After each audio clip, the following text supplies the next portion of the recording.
COVID-19 was one of the many topics covered in President Biden's State of the Union address last night. Just last week, he announced that the public health emergency declarations for COVID-19 will end in May 11th of this year.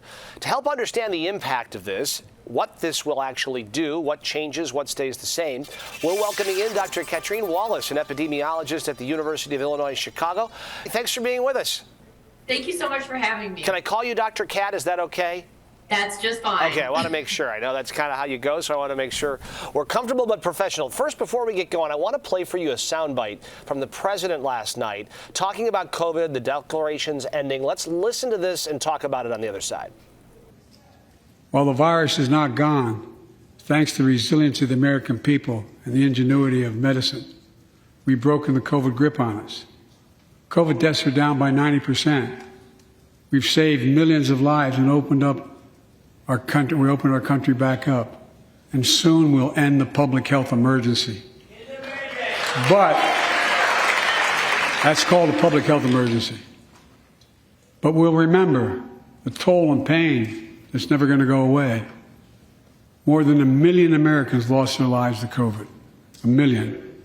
Families grieving, children orphaned, empty chairs at the dining room table constantly reminding you that she used to sit there.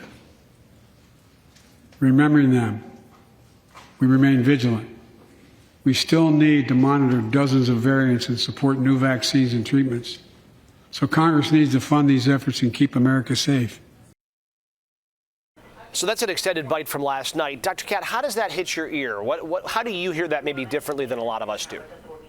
So I really appreciated that he took a minute to really recognize the collective trauma that we've all gone through with respect to COVID-19, while recognizing that it is in a much better place, and it is, than it was a year ago or certainly 2 years ago, now that we have some tools to fight it and we have vaccines that really protect us from severe disease and death. But I did like that he framed it in such a way that we still need to make sure that we prioritize this to make sure that these vaccines and treatments still do protect us moving forward. So right now, access availability to COVID-19 vaccines is widely available. You talk about tools that we have at our disposal. What tools come or go when May 11th strikes?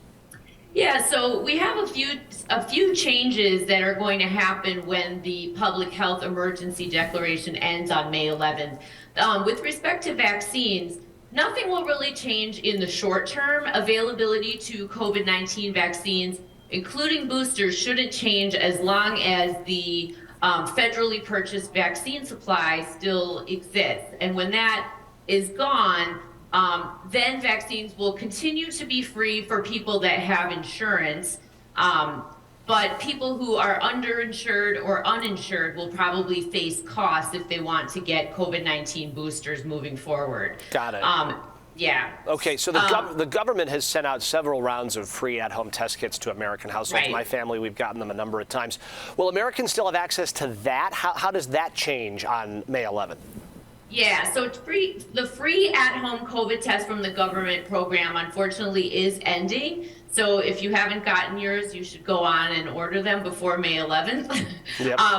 There also will be more costs associated with tests moving forward, even for people that have insurance. So under the emergency declaration, insurance companies had to guarantee reimbursement for tests that were purchased commercially, but now that is also going away. So people who have Medicaid insurance will still have free tests associated with their insurance, but the rest of us will not. And as far as COVID treatment for those who actually contract COVID, how does that change after May 11th?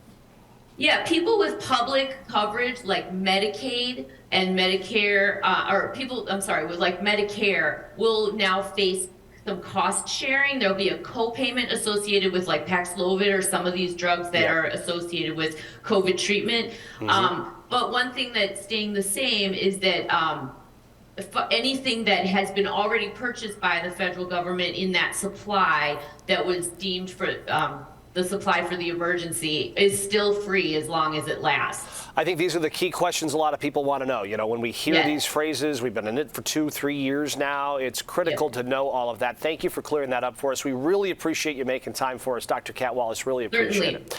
A handful of public health advocacy groups have already shared their opposition to the end of these declarations, by the way. We spoke with the founder of Mask Together America, that's Julie Lamb, who helped create this petition asking President Biden to not end the public health emergency. Lamb says ending the declarations will detrimentally impact people who are immunocompromised, elderly, and or marginalized. She's spent countless hours capturing images of people around the U.S. wearing their masks since the beginning of the pandemic.